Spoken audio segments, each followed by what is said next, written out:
right now in Indian country there is a huge shift in demographics.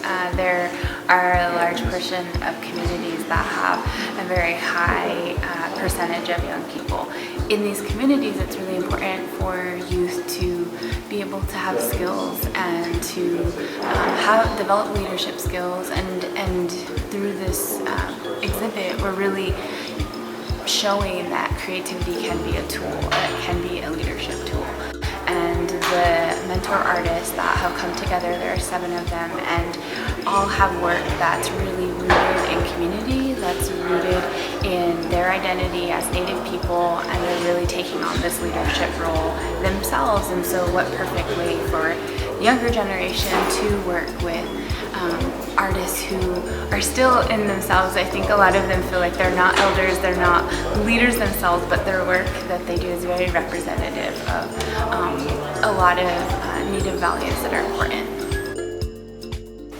I think that this the practice of mentorship in the arts reflects very much cultural values, understanding that a lot of things we have, our teachings in our indigenous ways are always taught because of or they taught through being one-on-one, working one-on-one. It's always been very hands-on, and there's always been mentors and mentees, I think, all through our different indigenous nations, and that's how our young people learned. They learned to hands-on, and everything was an experience, and they weren't, it wasn't a classroom setting.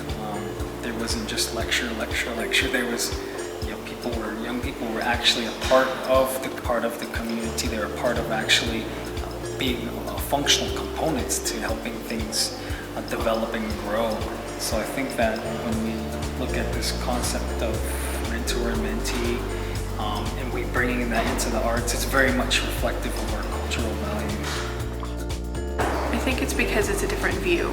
I'm 16, I'm young, and I've seen a lot of things, but there's a lot of things that I haven't seen, and with having a mentor that is especially an activist, I'm learning a lot about what's going on in this world.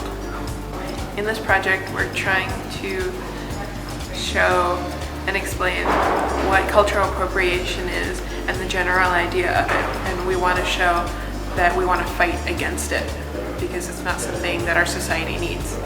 Actually, we're going to be showing about how Halloween costumes, they mainly like to cover Native American costumes where you have the Native princess with the headdress, and that's not appropriate.